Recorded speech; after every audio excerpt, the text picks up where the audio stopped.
నమస్తే, welcome to local news. మన ఊరు మన వార్త. నేను తులసి. ముందుగా హెడ్లైన్స్.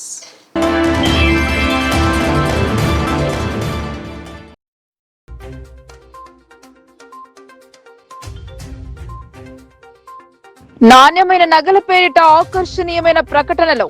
జోస్ అలుకాస్ కార్పొరేట్ దుకాణం వెలుగు చూసిన నాసి రకం నగలు. నిజామాబాద్ జిల్లా ప్రజలపై కార్పొరేట్ పడగ.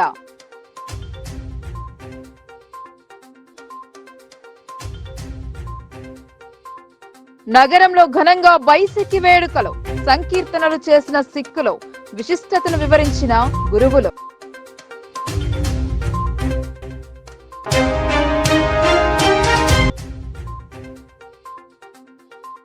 తడిసిన ధాన్యాన్ని కొనుగోలు చేస్తాం. ఇందల్వాయిలో కొనుగోలు కేంద్రాన్ని పరిశీలించిన కలెక్టర్.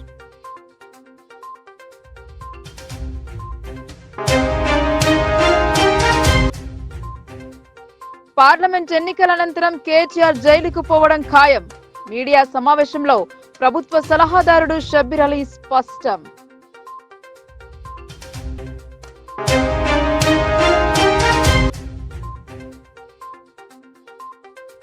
ఆర్మూర్లో వేడెక్కిన రాజకీయం. తప్పుడు అఫిడవిట్ దాఖలు చేశారని ఎమ్మెల్యే పైడిపై కోర్టును ఆశ్రయించిన ఓటమి చెందిన అభ్యర్థులు. బైసకి సిక్కులు నూతన సంవత్సరంగా జరుపుకునే పండగ. ఎందుకో 2 రోజుల ముందే గురు గ్రంథ్ పఠనం ఆరంభించే బైసకితో ముగిస్తారు. అనంతరం గురుద్వారాలో భక్తి శ్రద్ధలతో పూజలు నిర్వహిస్తారు. నిజామాబాద్ నగరంలోని పాముల బస్తీలోని ఫతేగురు గురుద్వారాలో బైసకి వేడుకలు మొదలయ్యాయి. దీన్ని కల్సా సజ్నా దివస్ గా జరుపుకుంటారు. అందులో భాగంగా మత గురువు దీని విశిష్టతను వివరించారు. అందరూ నూతన వస్త్రాలను ధరించి సిక్కుల ఆరాధ్య దైవంను కొలిచారు. గురు గోవింద్ పఠనం పూర్తి చేసిన రోజున ఈ బైసకి వేడుకలు జరుపుకుంటారు. 2 రోజుల ముందు నుండే గ్రంథ పఠనం మొదలు పెడతారు. నూతన సంవత్సరంగా బైసకిని కొలుస్తారు. ఉదయం పాముల బస్తీలోని గురుద్వారాలో కీర్తనలు జరిపారు. అనంతరం లంగర్ అంటే భోజన వితరణ చేశారు. మాతా గురువు సర్దార్ జితేందర్ సింగ్ ను కొలిచారు. పండగ విశిష్టతను సుహాన్ సింగ్ గ్రంథ్ ధర్మన్ సింగ్ దీని గురించి వివరించారు. సాయంత్రం సమయంలో గాజులపేటలోని గురుద్వారా వరకు నగర కీర్తన చేపడుతున్నట్టు వివరించారు. ఈ వేడుకలలో సిక్కు మత పెద్దలు భక్తులు పాల్గొన్నారు.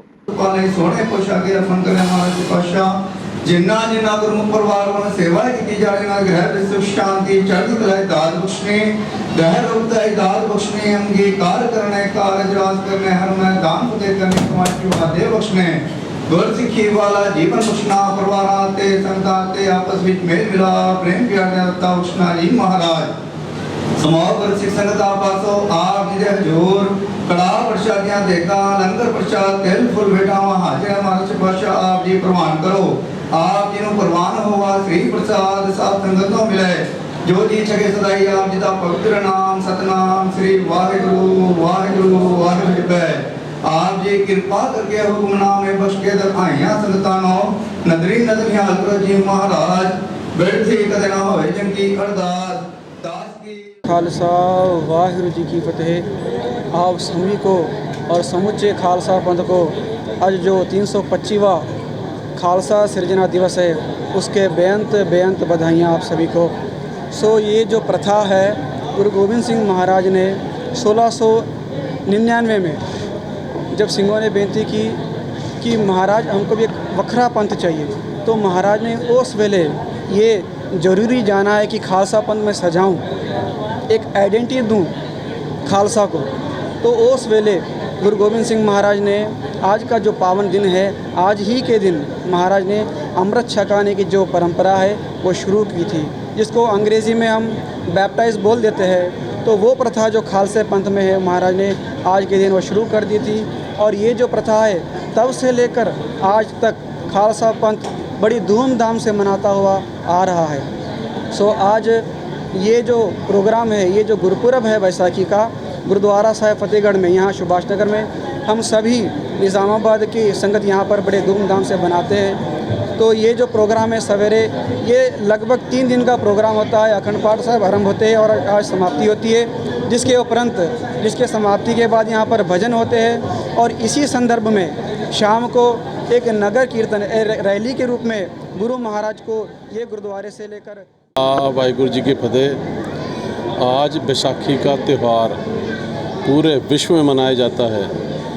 1699 में श्री गुरु गोविंद सिंह जी महाराज ने आज खालसा साजना दिवस के नाम से इस दिन को तैयार किया था। आज एक समूह गैदरिंग में से 5 सिंहों को तैयार करके उनको पहले अमृत छकाया, फिर खुद उन्होंने अमृत छका। आपे गुरु आपे चेला, पहले चेलों को अमृत छकाया, उन चेलों से 5 चेलों से फिर खुद उन्होंने अमृत छका और इसी से पीछे बना है आपे गुरु चेला। गुरु गोविंद सिंह महाराज आज के दिन नाम के पीछे सिंह सजा दिया है। तो सिंह एक उस टाइम पे जब उन्होंने खालसा साजना किया था, जब हिंदुस्तान में अत्याचार बहुत हो रहा था, तो सैक्रिफाइस करने के लिए सिंहों को उन्होंने निवेदन किया। जो सिंह तैयार हुए उनके नाम के पीछे 5 सिंह तैयार किए। उसके उपरांत पूरे सिंह तैयार हो गए कि हम सभी सिंह बनने को तैयार हैं। और आज ही के दिन इसके साथ साथ बैसाखी एक वाडी मतलब हार्वेस्टिंग का सीज़न स्टार्ट होता है। तो पूरे विश्व में इसको हार्वेस्टिंग के सीज़न के तौर पे भी मनाया जाता है। एक कल जो फार्मर्स हार्वेस्टिंग स्टार्ट करते हैं, तो मैं इसी संदर्भ में सभी को बधाई देता हूं।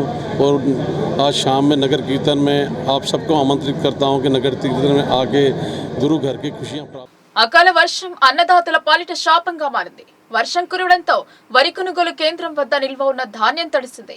ధాన్యాన్ని జిల్లా కలెక్టర్ రాజీవ్ గాంధీ హనుమంతో మరియు ప్రభుత్వ అధికారులు పరిశీలించారు. ఇందలవై గ్రామంలో వరి కొనుగోలు కేంద్రం వర్షంతో తడిసిన వరి ధాన్యాన్ని డీసీఓ పరిశీలించి వివరాలు అడిగి తెలుసుకున్నారు.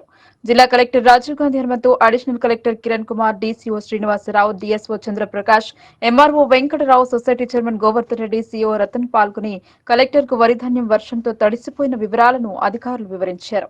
ఈ సందర్భంగా జిల్లా కలెక్టర్ రాజీవ్ గాంధీ హనుమంతు మీడియాతో మాట్లాడుతూ ఇందల్వాయిలో వరి కొనుగోలు కేంద్రాన్ని పరిశీలించి డీసీఓ శ్రీనివాసరావును వివరాలు అడిగి తెలుసుకున్నారు. రైతులు తప్పనిసరిగా సమయానం పాటించి సొసైటీ అధికారులకు సహకరించాలని రాష్ట్ర ముఖ్యమంత్రి రేవంత్ రెడ్డి ఆదేశాలతో వరి కొనుగోలు కేంద్రాలను వర్షంతో తడిసిన వరి ధాన్యాన్ని ప్రభుత్వం కొనుగోలు చేస్తుందని, వర్షంతో తడిసిన ధాన్యాన్ని కూడా కొనుగోలు కేంద్రాల్లో తీసుకోవడం జరుగుతుందని, రైతులు ఎవరూ కూడా ఆందోళన చెందవద్దని, రాబోయే 2 రోజుల్లో భారీ వర్ష సూచన ఉన్నందున రైతులందరూ అప్రమత్తంగా ఉండాలని, రైతులు ధాన్యం తీసుకొచ్చిన వారు పాలిథిన్ కవర్లు కప్పి వరి ధాన్యాన్ని కాపాడుకోవాలని, ఏ రైతు కూడా తడిసిన ధాన్యం నష్టపోయిన వారు ఆందోళన చెందవలసిన అవసరం లేదని, అందరి వరి ధాన్యం ప్రభుత్వమే కొంటుందని, రైతులకు కావలసిన గన్ని సంచులు, రవాణా కొరకు లారీలు, హమాలీలతో అందరూ అప్రమత్తంగా ఉండి అన్ని శాఖల అధికారులు సమన్వయంతో పనిచేసే ఎట్టి పరిస్థితుల్లో రైతులకు ఇబ్బంది కలగకుండా వరి ధాన్యం కొనుగోలు చేయాలని సొసైటీ అధికారులకు కలెక్టర్ సూచించారు. తొందరపడి రైతులు దళారులను నమ్మి తడిసిన ధాన్యాన్ని తక్కువ ధరకు అమ్మకుండా కొనుగోలు కేంద్రాలను వరి ధాన్యం కొనుగోలు చేయడం జరుగుతుందని, ఎవరూ కూడా ఆందోళన చెందవలసిన అవసరం లేదని కలెక్టర్ స్పష్టంగా అధికారులకు ఆదేశాలు ఇచ్చారు. అలాగే రైతుల వద్ద తరుగు కింద ఎట్టి పరిస్థితుల్లో రైతుల వద్ద 1 కేజీ కూడా కట్ చేయకుండా జాగ్రత్త పడాలని, ఒకవేళ పైనుంచి తరుగు కట్ చేసినా వారిపైన కఠిన చర్యలు తప్పవని జిల్లా కలెక్టర్ స్పష్టమైన ఆదేశాలు అన్ని ప్యాడీ సెంటర్లకు అందించారని, ఎట్టి పరిస్థితుల్లో రైతుల వద్ద నుండి తరుగు కట్ చేయకుండా చూడాల్సిన బాధ్యత సొసైటీ అధికారులదేనని, ఒకవేళ రైతుల వద్ద తరుగు కింద ధాన్యం కట్ చేస్తే వారిపైన శాఖపరమైన చర్యలు తీసుకోవడం తప్పదని అధికారులను కలెక్టర్ హెచ్చరించారు. రాష్ట్ర ప్రభుత్వం నుండి వరి ధాన్యానికి కనీసం మద్దతు ధర ఇవ్వడం జరుగుతుంది. రాబోయే 2-3 రోజుల్లో భారీ వర్షాలున్నందున కళ్లల్లో ఉన్న వరి ధాన్యాన్ని వెంటనే కాంటా చేసి లారీల ద్వారా మిల్లర్లకు పంపాలని, ఎట్టి పరిస్థితుల్లో లారీల కొరత గాని, గని సంచుల కొరత గాని ఉండకుండా చూసుకోవాలని కలెక్టర్ అధికారులను ఆదేశించారు. ఈ కార్యక్రమంలో additional collector Kiran Kumar, DCO Srinivasarao, DSO Chandraprakash, MRO Venkatarao, society chairman Chintalapalli Govardhan Reddy, AEO Prakash, CEO Ratan మరియు సొసైటీ అధికారులు, ప్రభుత్వ అధికారులు, రైతులు పాల్గొన్నారు. కూడా మనకి అన్ని సెంటర్స్ లో కూడా ఆల్రెడీ మనము ఆదేశాలు ఇవ్వడం జరిగింది. ఏదైతే మనకి 40 కేజీస్ ఉంటుందో 40 కేజీస్ ప్లస్ బ్యాగ్ వెయిట్ అంతవరకు మాత్రమే మనకి వేయింగ్ చేసే విధంగా కూడా మనము అందరికీ ఇన్స్ట్రక్షన్స్ పాస్ ఆన్ చేసాము. సో మనకి ప్యాక్స్ అదేవిధంగా ఐకేపీ సెంటర్స్లో కూడా ఇప్పటి వరకు రైతులకి ఎటువంటి ఇబ్బంది కాకుండా కూడా మనము వేయింగ్, అదేవిధంగా మిల్స్ దగ్గర కూడా అక్కడ కూడా కటింగ్ జరగకుండా కూడా మనము వచ్చిన ట్రక్ షీట్స్ని కూడా మనము మానిటర్ చేస్తూ ఉన్నాము. ఇక్కడ సెంటర్లో ఎంత క్వాంటిటీకి అయితే వేయింగ్ అయ్యిందో అదే క్వాంటిటీ అక్కడ ట్రక్ షీట్స్లో కూడా మిల్లర్స్ దగ్గర కూడా ఇంప్రూవ్ అయ్యే విధంగా కూడా మనం సెంట్రల్ ఇన్ఛార్జెస్తోని మానిటర్ చేస్తూ. ఎంపీ ఎలక్షన్ల తర్వాత కేటీఆర్ జైలుకు పోవడం ఖాయమని ప్రభుత్వ సలహాదారుడు షబీర్ అలీ అన్నారు. కేసీఆర్ తో పాటు మరికొంత ముఖ్య బీఆర్ఎస్ నాయకులు జైలుకు వెళ్లడం ఖాయమని అన్నారు. కామారెడ్డి జిల్లా కేంద్రంలోని తన నివాసంలో ప్రభుత్వ సలహాదారు షబ్బీర్ అలీ మీడియా సమావేశం ఏర్పాటు చేశారు. షబ్బీర్ అలీ మాట్లాడుతూ కవిత లిక్కర్ స్కామ్ తో పాటు మరికొన్ని స్కామ్లలో భూ కుంభకోణాలు కూడా బయటపడుతున్నాయన్నారు. బీఆర్ఎస్ పార్టీలో చాలా మంది జైలుకు వెళతారు అన్నారు. ఫోన్ ట్యాపింగ్ లో భార్యాభర్తలు మాటలు వినడం సిగ్గుచేటు అన్నారు. గత ఎన్నికలలో బీఆర్ఎస్ పార్టీ పోలీస్ ఉన్నత అధికారుల పర్యవేక్షణలో పోలీసు వాహనాలలో డబ్బులు తరలించడం సిగ్గుచేటు అన్నారు. పార్లమెంట్ ఎన్నికల తర్వాత బీఆర్ఎస్ కనుమరుగవుతోందన్నారు. 10 సంవత్సరాలు బీఆర్ఎస్ పార్టీ అధికారంలో ఉండి కూడా రైతులను పట్టించుకోలేదు. కానీ ఇప్పుడు రైతుల పట్ల మొసలి కన్నీళ్లు కారుస్తోందని, రైతులు పండించిన ప్రతి గింజ కాంగ్రెస్ ప్రభుత్వం కొనుగోలు చేస్తుందని ప్రభుత్వ సలహాదారుడు షబ్బీర్ అలీ అన్నారు. పంట నష్టపోయిన ప్రతి రైతును ఆదుకుంటామని షబ్బీర్ అలీ తెలిపారు. గెలిచింది ఖాయం, మంచి మెజారిటీతో గెలుస్తాం. ప్రజల్లో మార్పు ఉంది. కొన్ని అర్బన్ ఏరియాలో కాంగ్రెస్ పార్టీకి తక్కువ వచ్చినాయి, బీఆర్ఎస్కి ఎక్కువ వచ్చినాయి. ఆ అర్బన్ ఏరియాస్లో కూడా పబ్లిక్ మారింది. మరి ఇంత డెవలప్ చేసుకుంటారని మేము అనుకోలేదు. 6 గ్యారెంటీల్లో 5 గ్యారెంటీ పూర్తి చేసాం. బస్ ఫ్రీగా మహిళలు తిరుగుతున్నారు. మహిళలకు 500 రూపాయలకి మన గ్యాస్ సిలిండర్ ఇచ్చినాం. ఇవాళ 200 రూపాయలు యూనిట్ అన్నాం, 200 యూనిట్ ఫ్రీ, 0 కరెంట్ ఇస్తున్నాం. ఇవన్నీ మా కార్యక్రమాలు, మేము చెప్పినవన్నీ చేస్తున్నాం. ఇవాళ యువకులకు 31,000 జాబు కేవలం 90 డేస్లో ఇచ్చినాం. 1 మంత్ అయితే ఎలక్షన్ కూడా వచ్చింది. ఈ ఎలక్షన్ అయినాక ఇంకా 50,000 రెడీగా ఉన్నారు. 50,000 వితిన్ 2 మంత్స్లోనే హ్యాండ్ ఓవర్ చేస్తాం. మేము 1 ఇయర్ క్యాలెండర్ ఇయర్ అనుకున్నాం. 1 ఇయర్లో 1 lakh జాబ్ ఇచ్చి తెలంగాణ కాదు యావత్ రాష్ట్రంలో శబాష్ కాంగ్రెస్ పార్టీ రేవంత్ రెడ్డి అని పేరు తీసుకొచ్చుకుంటాం. ఇవాళ మెగా డీసీ వేసినాం. ఎక్కడ కూడా కొరత లేకుండా యువకులు హ్యాపీగా ఉన్నారు. ఫార్మర్స్ ఉన్నారు. రైతులకు వర్షాకాలంతో ఏమైనా నష్టమైన 10,000 చొప్పున ఇచ్చే ఆదేశాలు రేపు నుండి పోతున్నాయి. అగ్రికల్చరిస్కు సాయం అందుతుంది. వాళ్ళేమో 10 సంవత్సరాలు బీఆర్ఎస్ ఒక్కసారి కూడా ఆర్థిక సాయం ఇవ్వలేదు, బోనస్ ఇవ్వలేదు. కానీ ఇప్పుడు వచ్చి ఏమైంది అరే లగ్గం అయితే పిల్లగాడు పుట్టినందుకు 1 ఇయర్ అవుతుంది. మేము పుట్టే 3 నెలలు అయింది. 1 నెల అయితే దాంట్లోనే ఎలక్షన్ కోడ్లోనే పోయింది. అవి కూడా ఇన్ని స్పీడ్గా చేసాము. మేము నీకు ఖజానాలో 10,000 సిల్క్ ఇచ్చినాం. బీఆర్ఎస్ మీరేమో కేసీఆర్ కేటీఆర్ మీరేమో మాకు 8 లక్షల కోట్లు అప్పులతో మాకు చేతికి ఇచ్చారు. ఆ చిప్ప దగ్గరికి బయటికి వస్తున్నాం. ఎలక్ట్రిసిటీ అన్నారు. ఒక్కదేమి ఆడచ్చు. ఇప్పుడు శబాష్ అంటారు రైతులు. ఒక్కసారి కూడా డిస్టర్బెన్స్ లేకుండా కనెక్ట్ ఇస్తున్నాం. సెంట్రల్ గవర్నమెంట్ ఈడీ బ్యాగ్తో ప్రతిపక్షాన్ని ఖతం చేయాలని అనుకుంటుంది. కానీ అందరికీ తెలుసు, మోదీ గారు ఇట్లా గుప్పిట్లో పెట్టుకున్నారు. ఆల్ ఏజెన్సీస్, ఈడీ కానీ, సిబిఐ కానీ, ఇన్కమ్ ట్యాక్స్ కానీ, ఇంటెలిజెన్స్ కానీ వాళ్ళు చేసుకున్నారు. అట్లనే బీఆర్ఎస్ వాళ్ళు కూడా చూసారు. ఫోన్ ట్యాపింగ్ చేసి ఒక మంత్రి భార్య అది కూడా వింటున్నారు వాళ్ళు. ఆ పోలీసులు ఏ గవర్నమెంట్ అయ్యా? చట్టంలో ఎక్కడైనా ఉందా? Wife and husband private tax కూడా వింటున్నారు. ఎంత నీచులు మీరు బీఆర్ఎస్ వాళ్ళు. సిగ్గుశరం ఉందా ఇంకా మాట్లాడుతుంది వాళ్ళకు?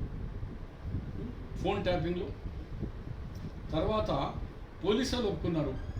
ఎస్, మేమే మునుగోడు ఎలక్షన్లో ఇంత డబ్బులు తీసుకుపోయిన పోలీసు వ్యాన్ల సెక్యూరిటీ. నిజామాబాద్ జిల్లా ఆర్మూర్ ఎమ్మెల్యే పైడి రాకేష్ రెడ్డికి షాక్ తగిలింది. అసెంబ్లీ ఎన్నికల అధికారులకు నామినేషన్ల దాఖలు చేసిన సమయంలో సమర్పించిన అఫిడవిట్ లో పూర్తి సమాధానం ఇవ్వకుండా తప్పుడు సమాచారం ఇచ్చారంటూ పేర్కొంటూ కాంగ్రెస్ పార్టీ తరపున పోటీ చేసిన అభ్యర్థి పొద్దుటూరి వినయ్ కుమార్ రెడ్డి, బీఆర్ఎస్ తరపున పోటీ చేసిన అభ్యర్థి మాజీ ఎమ్మెల్యే ఆశనగారి జీవన్ రెడ్డిలు హైకోర్టులో అప్పీలు చేసి పిటిషన్లను దాఖలు చేసి కేసులు వేశారు. గత ఏడాది 2023 నవంబర్లో జరిగిన తెలంగాణ అసెంబ్లీ ఎన్నికల్లో భాగంగా ఆర్మూర్ నియోజకవర్గం నుంచి బీజేపీ అభ్యర్థిగా పైడి రాకేష్ రెడ్డి పోటీ చేశారు. ఆ ఎన్నికల్లో బీజేపీ అభ్యర్థి పైడి రాకేష్ రెడ్డి ఆర్మూర్ ఎమ్మెల్యేగా గెలుపొందారు. 2వ స్థానంలో కాంగ్రెస్ పార్టీ అభ్యర్థి పొద్దుటూరి వినయ్ కుమార్ రెడ్డి, 3వ స్థానంలో బీఆర్ఎస్ అభ్యర్థి ఆసనగారి జీవన్ రెడ్డిలు నిలిచారు.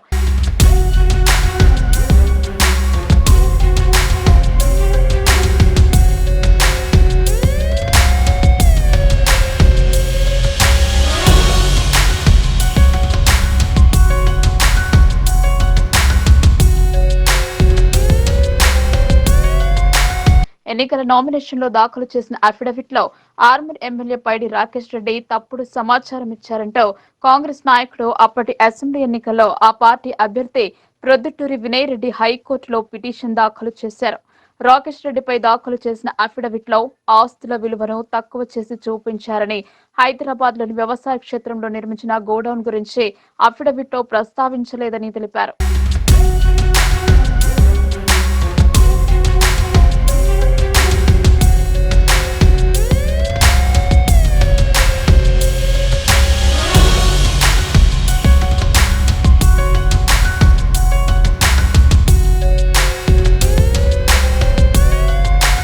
ఎన్నికల సమయంలో వాడిన 5 వాహనాలపై గతంలో విధించిన జరిమానాలు చెల్లించకుండానే వినియోగించారని పిటిషన్ లో పేర్కొన్నారు.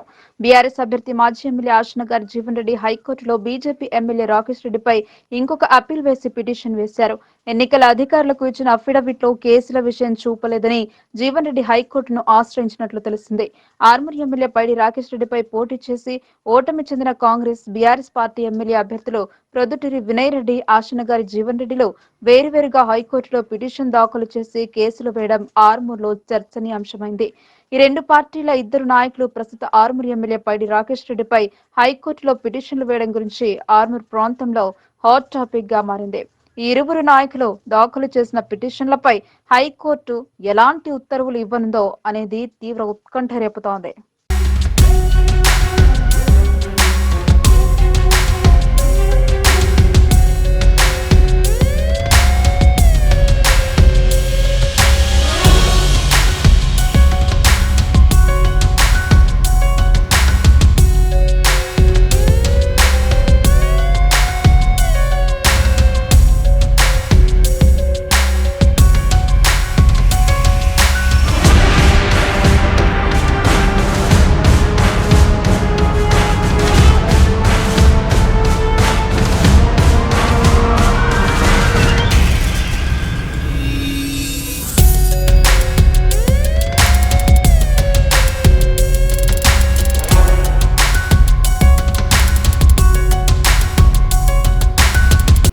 చట్టానికి తూట్లు పొడిచి కొందరు అక్రమ ఇసుక మొరం దందాలకు దిగారు.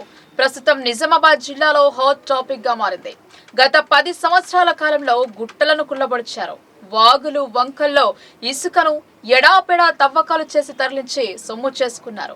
ఆ పార్టీ ఈ పార్టీ అనే సంబంధం లేకుండా అన్ని పార్టీల లీడర్లు మొదలుకొని క్యాడర్ వరకు మొరం, గ్రానైట్ ను తవ్వి తరలించారు. మేయర్ భర్త చంద్రశేఖర్ బైండవర్ తో ఈ దందాకు పాల్పడిన వారిలో వణుకు మొదలైంది. నిజామాబాద్ జిల్లాలో 10 సంవత్సరాల కాలంలో అక్రమ దందాలు కొనసాగాయి. అడపాదడపా దాడులు చేసి పట్టుకున్న వాటికి నామమాత్రపు జరిమానాలు విధించి వదిలివేశారు. కానీ పోలీస్ శాఖ ద్వారా అనుమతులు తీసుకుని బండరాళ్లను పేల్చాల్సి ఉండగా అలాంటివి ఏమీ లేకుండా గుట్టలను గుల్ల చేశారు. అధికార పార్టీ పేరు చెప్పి జరిపిన తవ్వకాలు అన్ని ఇన్ని కావు. నిజామాబాద్ జిల్లా కేంద్రం మొదలుకొని అటు కమర్పల్లి, ఇటు బాల్కొండ, అటు బోధన్, ఇటు వర్ణి మండలాల్లో తవ్వకాలు చేశారు. వారికి మైనింగ్ శాఖ అండదండలు ఉండటంతో గుట్టలు మైదానాలుగా మారాయి. మొరం తవ్వకాలపై రెవెన్యూ శాఖ ఫిర్యాదు చేసిన మైనింగ్ శాఖ, పోలీస్ శాఖలు ప్రేక్షక పాత్ర పోషించాయి. డెవలప్మెంట్ పనులు అని గ్రామ అవసరాల పేరు చెప్పి వందల టిప్పర్లలో, ట్రాక్టర్లలో మొరం తరలించారు. ఎలాంటి వే బిల్లులు లేకపోయినా డెవలప్మెంట్ ప్రోగ్రాంల పేరిట టిప్పర్లకు స్టిక్కర్లను అతికించి మొరం గుట్టలను పిండి చేశారు. నిజామాబాద్ జిల్లాలో తవ్వకాలు కొన్ని ప్రాంతాలలో క్వారీలు 1000 క్యూబిక్ మీటర్ల నుంచి 1,00,000 క్యూబిక్ మీటర్ల మొరం తరలించారు. నిజామాబాద్ జిల్లాలో మైనింగ్ ఉల్లంఘనల చిట్టా తయారైంది. జిల్లా ఇన్ఛార్జ్ మంత్రి జూపల్లి ఆదేశాల మేరకు జిల్లాలో మొరం తవ్వకాలు చేసిన వారిపై పోలీసు శాఖ కొరడా జులిపించేందుకు సిద్ధమైంది. జిల్లాలోని అన్ని మండలాల్లో మైనింగ్ చేస్తున్న వారి చిట్టా తయారు చేశారు. అందులో ప్రస్తుతం కాంగ్రెస్, బీఆర్ఎస్, బీజేపీ నాయకులందరి పేర్లున్నాయి. వారితో పాటు మొరం వ్యాపారులు, జేసీబీల యజమానులు, టిప్పర్లు, ట్రాక్టర్ల యజమానుల పేర్లను పెట్టారు. ప్రధానంగా నిజామాబాద్ నగర మేయర్ భర్త దండు చంద్రశేఖర్, ఆర్మూర్ మాజీ ఎమ్మెల్యే జీవన్ రెడ్డి బావమరిది, ఆర్మూర్ కాంగ్రెస్ ఇన్ఛార్జ్ వినయ్ రెడ్డి బావమరిది, వర్ణి పూర్వ మండలానికి చెందిన బీఆర్ఎస్ పార్టీ అధ్యక్షుడు కళ్ళు ముస్తేదారులు రాజేశ్వర్ గౌడ్ తో పాటు పలువురి పేర్లు ఉన్నాయి. నిజామాబాద్ అర్బన్, రూరల్ మండలం, మోపాల్ మండలంతో పాటు నందిపేట్, నవిపేట్, మాక్లూర్, డిచ్పల్లి, ఇందల్వై, జగ్రన్పల్లి, దర్పల్లి, ఆర్మూర్, బాల్కొండ, మెండోరా, మోర్తాడ్, భీమ్గల్, ఎర్గట్ల, కమర్పల్లి, బోధన్ రూరల్, ఎడపల్లి, రెంజల్, రుద్రూర్, వర్ని, కోటగిరి మండలాల్లో మురం తవ్వకాలు చేసిన వారి వివరాలతో కూడిన జాబితాను తయారు చేశారు. ఇటీవల ప్రభుత్వం మారిన వెంటనే కాంగ్రెస్, బీజేపీ నాయకులు మైనింగ్ మాఫియాపై ఫిర్యాదులు చేసిన విషయం తెలిసిందే. దానిపై విచారణ చేసి బాధ్యులపై చర్యలు తీసుకుంటామని ఇన్ఛార్జి మంత్రి హామీ ఇవ్వగా, జిల్లాను మైనింగ్ చేసిన వారి చిట్టాను పోలీసు శాఖ తయారు చేసింది. నిజామాబాద్ జిల్లాలోని 5 నియోజకవర్గాలతో పాటు బాన్స్వాడ నియోజకవర్గంలోని 2 పూర్వపు మండలాల్లో మైనింగ్ మాఫియాపై పోలీసు శాఖ చిట్టాను తయారు చేయడమే కాకుండా వారిపై చర్యలు తీసుకునేందుకు సిద్ధమైంది. ఈ నెల 2వ వారంలో నిజామాబాద్ నగర మేయర్ దండు నీతు కిరణ్ భర్త దండు శేఖర్ ను రెవెన్యూ అధికారుల ఎదుట బైండ్ ఓవర్ చేశారు. తర్వాత ఎవరు వంతు అని చర్చ జరుగుతోంది. జిల్లాలోని అన్ని మండలాల్లో గుట్టలను పిండి చేసిన గనుల వెనుక మైనింగ్, పోలీస్, రెవెన్యూ శాఖల హస్తం ఉందనేది అందరికీ తెలిసిందే. ప్రస్తుతం 133 మంది ఉల్లంఘనల జాబితాను తయారు చేసిన పోలీసు శాఖ అందులో అధికార పార్టీకి చెందిన నాయకుల అనుచరులు, బంధువులు ఉండడంతో వారిపై చర్యలు తీసుకుంటారన్న సంశయం వ్యక్తమవుతోంది. ఇటీవల కొందరికి నోటీసులు ఇచ్చినట్లు తెలిసింది. పండుగల నేపథ్యంలో మైనింగ్ మాఫియాపై చర్యలకు తాత్కాలికంగా విరామం ఇచ్చినట్లు కనిపిస్తోంది. నిజామాబాద్ పోలీస్ కమిషనర్ గా బాధ్యతలు స్వీకరించిన తర్వాత కల్మేశ్వర్ సింగనేవార్ అక్రమాలపై ఉక్కుపాదం మోపుతున్న విషయం తెలిసిందే. అసెంబ్లీ ఎన్నికలకు ముందు ఆనాడు అధికార పార్టీ చెబితే పట్టించుకోని కమిషనర్ ఇప్పుడు మైనింగ్ మాఫియాపై కొరడా జులిపించడం ఖాయమని చెబుతున్నారు.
నకిలీ విత్తనాలు, అకాల వర్షాలు రైతులను వెంటాడుతున్నాయి. గ్రోమోర్ కంపెనీ ద్వారా కొనుగోలు చేసిన విత్తనాలు నాటిన రైతులు పంట చేతికి రాకపోవడంతో ఆందోళన చెందుతున్నారు. తమకు న్యాయం చేయాలన్నారు. కామారెడ్డి జిల్లా బాన్స్వాడ నియోజకవర్గం బీర్కూర్ మండల కేంద్రంలోని మన గ్రోమోర్ కంపెనీ యజమానులు యాసంగి సీజన్లో రైతులకు కావేరి విత్తనాలు కొనుగోలు చేయడానికి వెళ్ళగా వాటికి బదులుగా రైతులకు గంగా కావేరి కంటే ఎక్కువగా దిగుబడి వస్తుందని చెప్పి ఆర్కే సోనా విత్తనాలను అన్నదాతలకు అంటగట్టారు. గ్రోమోర్ కంపెనీ నుండి రైతు కొనుగోలు చేసిన నకిలీ విత్తనాలతో పంట చేతికి అందక అన్నదాతకు నష్టం జరిగింది. నకిలీ విత్తనాలు అమ్ముతున్న వ్యాపార సంస్థలపై అధికారులు దృష్టి పెట్టకపోవడంతో రైతులు నష్టపోవాల్సి వస్తుందని రైతులు పేర్కొన్నారు. ఈ విషయాన్ని అన్నదాతలు వ్యవసాయ అధికారుల దృష్టికి తీసుకువెళ్లగా వ్యవసాయ విస్తరణ అధికారి శ్రవణ్ కుమార్ దెబ్బతిన్న పంటలను క్షేత్రస్థాయిలో పరిశీలన జరపగా ఆర్కే సోనా, వరి వంగడాలు వాడిన రైతులందరికీ ఇదే పరిస్థితి ఉందని ఉన్నత అధికారులకు దృష్టికి తీసుకువెళ్తామని చెప్పారు. ఎకరానికి సుమారు 50,000 చొప్పున పెట్టుబడి పెట్టగా ఒకవైపు వడగళ్లవాన, మరోవైపు నకిలీ విత్తనాలతో పండించిన పంట చేతికి రాకుండా పోయిందని రైతులు తమకు నష్టపరిహారం చెల్లించాలంటూ మన గ్రోమోర్ సంస్థ యాజమాన్యానికి డిమాండ్ చేశారు. శాస్త్ర సాంకేతిక యుగంలో దూసుకుపోతున్న మూఢనమ్మకాలను మాత్రం మరవడం లేదు. మంత్రాలు చేస్తుందని ఓ మహిళను హతమార్చి ఆత్మహత్యగా చిత్రీకరించే ప్రయత్నం బెడిసికొట్టింది. నిజామాబాద్ జిల్లా రెంజల్ మండలం బోర్గాంలో విషాదం చోటు చేసుకుంది. గ్రామానికి చెందిన మహిళ మంత్రాలు చేస్తుందని భావించిన కొందరు ఆమెపై దాడి చేయగా ప్రాణాలు వదిలింది. ఈ విషయాన్ని గోప్యంగా ఉంచి ఆత్మహత్యకు పాల్పడిందని చిత్రీకరించేందుకు శవాన్ని అలీసాగర్ లిఫ్ట్ కెనాల్ వద్ద పడవేశారు. నీటిపైకి శవం తేలడంతో ఇది చూసిన వారు స్థానిక పోలీసులకు సమాచారం అందించారు. పోలీసులు కేసు నమోదు చేసుకుని దర్యాప్తు చేస్తున్నారు. వారిద్దరూ ఒకే గ్రామానికి చెందినవారు. హైదరాబాద్ లో ఒకే కంపెనీలో ఉద్యోగం చేస్తున్నారు. ప్రేమిస్తున్నా పెళ్లి చేసుకుంటున్నానని నమ్మించి గర్భవతిని చేశాడు. తీరా ముఖం చాటేశాడని తనకు న్యాయం చేయాలని బాధితురాలు వాపోయింది. నిజామాబాద్ మండలానికి చెందిన ఓ యువతి అదే గ్రామానికి చెందిన యువకుని చేతిలో మోసపోయింది. హైదరాబాద్ లో ఉద్యోగం చేస్తున్న తరుణంలో ప్రేమిస్తున్నా పెళ్లి చేసుకుంటానని నమ్మించి బంధువులకి పరిచయం చేశాడు. గర్భం దాల్చిన ఆమెను మల్కజ్గిరిలోని ఓ ప్రైవేట్ ఆసుపత్రిలో అబార్షన్ చేయించాడని బాధితురాలు తెలిపింది. అబార్షన్ చేయించడం వల్ల తను 2 నెలల పాటు అనారోగ్యంతో ఉన్నానని చెప్పింది.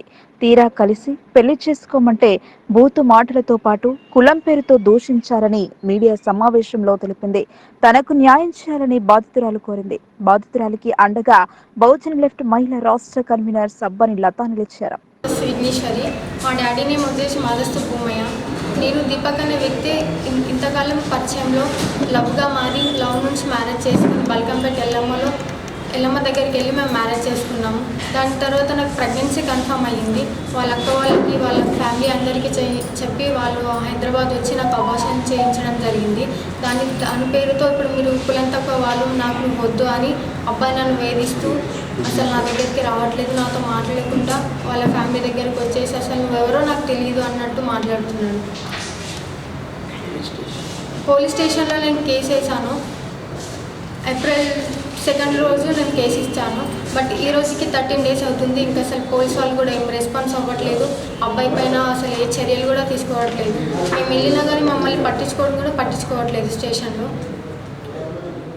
నాకు న్యాయం కావాలని తర్వాత వాళ్ళ పేరెంట్స్ వద్దంటున్నారని అబ్బాయి కూడా చేంజ్ అయిపోయి కులం పేరుతో వద్దంటున్నారు. మీకు ఎట్లా పరిచయం అబ్బాయి నాకు అంటే ఇంటి పక్కనే, సో అట్లా పరిచయం ఏర్పడి మెసేజ్ల ద్వారా మేము కొంచెం లవ్లా అయ్యి మ్యారేజ్ వరకు వెళ్ళాము. నమ్మించి మోసం చేశాడు.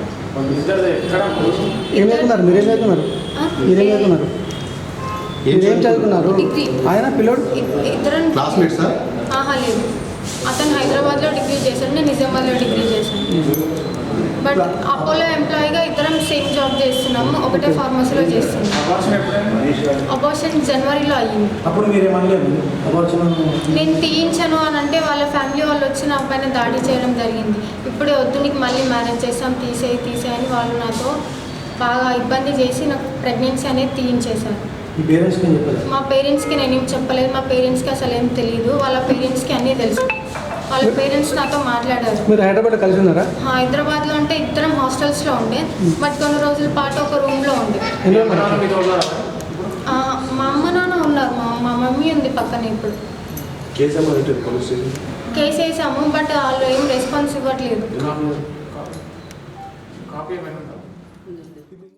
నవీపేట మండల కేంద్రంలోని అతి పురాతనమైన సీతారామచంద్ర స్వామి దేవాలయం పునర్నిర్మాణం పూర్తయింది. ఆలయంలో విగ్రహ ప్రతిష్టాపన మహోత్సవం మొదలైంది. మాజీ మంత్రి బోధిని ఎమ్మెల్యే సుదర్శన్ రెడ్డి పాల్గొని పూజలు చేశారు. నవీపేట్ మండల కేంద్రంలోని అతి పురాతనమైన శ్రీరాముని ఆలయాన్ని ఎండోర్మెంట్ ద్వారా పునర్నిర్మాణం జరిపారు. నూతన సీతారామాలయ నిర్మాణం కొరకు ఆలయ కమిటీ ఆధ్వర్యంలో దాతల సహకారంతో విరాళాలు సేకరించారు. ఎండోమెంట్ కు కంట్రిబ్యూషన్ చెల్లించి అతి భవ్యమైన సీతారామాలయం నిర్మించారు.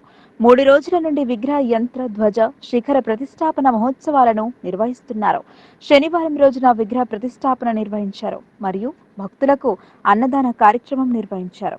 పెద్ద ఎత్తున మహిళలు, భక్తులు పెద్ద ఎత్తున పాల్గొన్నారు. ఈ కార్యక్రమంలో బోధన శాసనసభ్యులు సుదర్శన్ రెడ్డి ముఖ్య అతిథిగా పాల్గొన్నారు. ఆలయంలో ప్రత్యేక పూజలు నిర్వహించారు. ఆలయ కమిటీ సభ్యులు సుదర్శన్ రెడ్డికి షాల్వాతో సన్మానించారు. ఈ సందర్భంగా ఎమ్మెల్యే సుదర్శన్ రెడ్డి మాట్లాడుతూ సీతారామచంద్రస్వామి దేవాలయంలో పునర్నిర్మాణంతో నూతన ఆలయం నిర్మించడంతో మండల ప్రజలకు అభినందనలు తెలిపారు. దేవుడి దయతో తెలంగాణ రాష్ట్రంలో రైతులు బాగుండాలని భగవంతుని ప్రార్థిస్తున్నట్లు తెలిపారు. రాష్ట్రంలో బాగుండాలని ఆయన అన్నారు. ఈ కార్యక్రమంలో ఆలయ కమిటీ సభ్యులు, గ్రామస్తులు తదితరులు పాల్గొన్నారు. సౌకర్యాలు పెంచుకోవడానికి, ఆ భగవంతుని ప్రార్థించుకోవడానికి కొన్ని సౌకర్యాలు కల్పించుకుంటాం. గ్రామస్తులు కమిటీ వేసుకొని వారు సొంతంగా కూడా ఇంత మంచి దేవాలయం కట్టించుకున్నందుకు కమిటీ మెంబర్స్ కానీ నా నౌపేట ప్రజలను కానీ అభినందిస్తూ తప్పనిసరిగా మన సాంప్రదాయం ప్రకారం భగవంతుని ప్రార్థించాలి.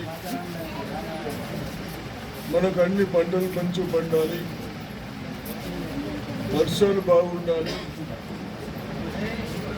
మన పిల్లలకు మంచి విద్యాభ్యాసం కావాలి, మనం సుఖ సంతోషాలతో ఉండాలని నేను కూడా నా వంతు భగవంతుని ప్రార్థిస్తా ఉన్నాను. యావత్ భారతదేశాన్ని పాలించాలని. దాంట్లో నేను తెలంగాణ వాసిని కాబట్టి తెలంగాణలో కూడా వర్షాలు కానీ పంట పండించిన దానికి గిట్టుబాటు ధరలు కానీ చదివించుకుంటూ విద్యార్థులని. తెలంగాణ ఏర్పడిన గత 10 సంవత్సరాల కాలంలో బీఆర్ఎస్ పార్టీ నుండి కల్వకుంట్ల కవితను, భాజపా నుండి ధర్మపురి అరవింద్ను పార్లమెంట్ కు పంపిన ప్రయోజనం లేకుండా పోయిందని అన్నారు. పార్లమెంట్ ఎన్నికల్లో గెలిస్తే పసుపు బోర్డు ఏర్పాటు చేయిస్తామని బాండ్ పేపర్ రాసిచ్చి మరొకరు నిజామాబాద్ ప్రజలను మోసం చేశారని ఆరోపించారు. నవీపేట్ మండల కేంద్రం కాంగ్రెస్ పార్టీ ఆధ్వర్యంలో కార్యకర్తల విస్తృత స్థాయి సమావేశం ఏర్పాటు చేశారు. ఈ సమావేశానికి కాంగ్రెస్ పార్టీ ఎంపీ అభ్యర్థి జీవన్ రెడ్డి, ఎమ్మెల్యే సుదర్శన్ రెడ్డిలు హాజరయ్యారు. ఈ సందర్భంగా వారు మాట్లాడుతూ తెలంగాణ ఏర్పడిన గత 10 సంవత్సరాల కాలంలో బీఆర్ఎస్ పార్టీ నుండి కల్వకుంట్ల కవితను, భాజపా నుండి ధర్మపురి అరవింద్ను పార్లమెంట్ కు పంపిన ప్రయోజనం లేకుండా పోయిందని అన్నారు. అధికారంలోకి వచ్చిన 100 రోజుల్లో చక్కెర కర్మాగారం తెరిపిస్తామని ఒకరు, పార్లమెంట్ ఎన్నికల్లో గెలిపిస్తే పసుపు బోర్డు ఏర్పాటు చేయిస్తామని బాండ్ పేపర్ రాసిచ్చి మరొకరు నిజామాబాద్ ప్రజలను మోసం చేశారని ఆరోపించారు. ఆర్థిక శాఖ మంత్రిగా పనిచేసిన హరీష్ రావు కమిషన్లు దండుకుంటూ తమ జేబులు నింపుకుని రైతులకు చేస్తానన్న ₹1,00,000 రుణమాఫీ ఎందుకు చేయలేదని ప్రశ్నించారు. ఏకకాలంలో 2 లక్షల రుణమాఫీ అందించే ఏకైక ప్రభుత్వం కాంగ్రెస్ ప్రభుత్వమని అన్నారు. కాంగ్రెస్ పార్టీ అధికారంలోకి వచ్చిన వెంటనే ఇచ్చిన 6 గ్యారెంటీలలో ఇప్పటికే 4 అమలు చేశామని, మిగతా 2 గ్యారెంటీలు తొందరలోనే అమలు చేస్తామని చెప్పారు. నిజామాబాద్ పార్లమెంట్ స్థానాన్ని కాంగ్రెస్ పార్టీ కైవసం చేసుకున్న వెంటనే బోధన్ నిజాం షుగర్స్ ఫ్యాక్టరీను రీఓపెన్ చేయిస్తామని, జిల్లాకు పసుపు బోర్డు తెచ్చి పసుపు రైతులకు క్వింటాల్కు 15,000 మద్దతు ధర కల్పిస్తామని, అలాగే బోధన్ నుండి బీదర్ రైల్వే లైన్ ను ప్రారంభిస్తామని అన్నారు. 2 సార్లు మోసపూరిత మాటలు నమ్మి మోసపోయారని, ఇప్పుడైనా రైతు బిడ్డను అయినా నన్ను ఆశీర్వదించి పార్లమెంట్ అభ్యర్థిగా గెలిపించాలని కోరారు. పార్లమెంట్ లో తన గళం వినిపించి నిజామాబాద్ అభివృద్ధికి కృషి చేస్తానని అన్నారు.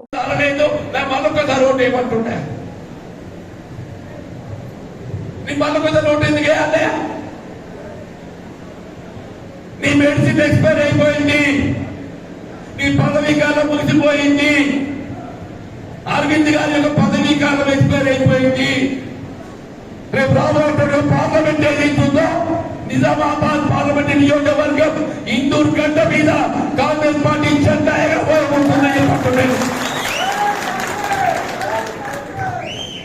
మీ అందరి దయాదాక్షిణ అభిమానంతో నేను మొట్టమొదటిగా చేయబోయే కార్యక్రమం బోధన్ చక్కెర కర్మాగారం పునః ప్రారంభం చెప్పండి. పసుపుకు 15,000 క్వింటల్ 15,000 మద్దతు ధర కల్పింప చేయడం నా బాధ్యత అని చెప్పంటున్నా. మా గల్ఫ్ కార్మికులకు అండగా నిలబడే విధంగా ఎవరి అకాల బాధ గురైనట్లయితే ఆ కుటుంబాన్ని ఆదుకోవడానికి 5 లక్షల రూపాయల ఆర్థిక సహాయమే కాదు, దాంతో పాటుగా కుటుంబాన్ని విద్యా, వైద్య, ప్రభుత్వం చేసినప్పుడే సంక్షేమ కార్యక్రమం అన్నింటిలో కూడా ప్రాధాన్యత చెప్పంటున్నా. మా పీడీలు చేసి ఆడబిడ్డల తల్లి మీ ప్రస్తుతం ఉన్నటువంటి 230 స్థానే కూలీ 300 రూపాయలు చేయడంతో పాటుగా ఏ విధమైన కట్టాలు లేకుండా ఒక్కడి జ్ఞాపకం పెట్టుకోండి. మేమందరం జీవన్ రెడ్డి గారు కానీ మేము కానీ మాకు 70 దాటిపోయింది. ఈ దళితులు వ్యవస్థలంతా నాశనం చేశారు. కనీసం కింద గాడిలో పెట్టి పెడదామన్న ఉద్దేశంతో ఈ ఏదులో కింద తిరుగుడు వస్తాం. మరి తప్పనిసరిగా మీరు కూడా ధనంజయ పైకిన మీరు కూడా ఓటింగ్ వచ్చినప్పుడు ఇష్టానుసారం ఓటు వేయకుండా ఏ పార్టీ ఎవరు వ్యక్తులు బాగా పనిచేస్తారో మన భవిష్యత్తులు బాగుంటాయి. దయచేసి ఆ విధంగా ఆలోచించండి. ఆలోచిస్తే ఎక్కడైనా కానీ వారికి కానీ మాకు కూడా మాకేంది మీరేమి ఎత్తించే అవసరం లేదు. ఓట్లు అంటే ఆ సంతోషంతో పని చేస్తాం. మొన్న వస్తే అనుకున్నాం శ్రీనివాస్ కూడా 4,000 తెప్పించిపోవడంతో 4,000 వచ్చినాయి. 4,000 మన 40 రోజులు వచ్చారు. 800 మైలసిన కాపులు వస్తే కోపగించిన మీరు రాత్రి ఓట్లేదు నాదే. వార్తలు ముగించే ముందు హెడ్లైన్స్ మరోసారి.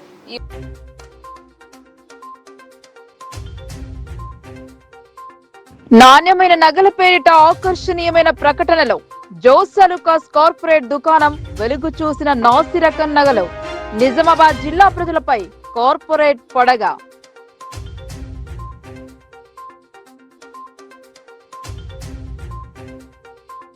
నగరంలో ఘనంగా బైసెక్కి వేడుకలు. సంకీర్తనలు చేసిన సిక్కులు. విశిష్టతను వివరించిన గురువులు.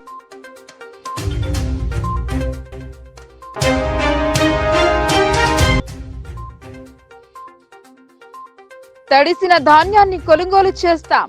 ఇందల్వాయిలో కొనుగోలు కేంద్రాన్ని పరిశీలించిన కలెక్టర్.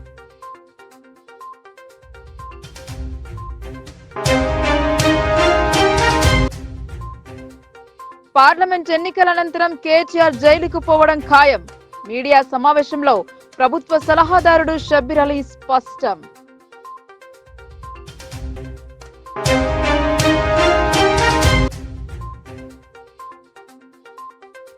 ఆర్మూర్లో వేడెక్కిన రాజకీయం. తప్పుడు అఫిడవిట్ దాఖలు చేశారని ఎమ్మెల్యే పైడిపై కోర్టును ఆశ్రయించిన ఓటమి చెందిన అభ్యర్థులు. వార్తలు ఇంతటితో సమాప్తం. తిరిగి ప్రసారమయ్యే వార్తల్లో మళ్ళీ కలుద్దాం. అంతవరకు చూస్తూనే ఉండండి మీ లోకల్ న్యూస్. మన ఊరు మన వార్త.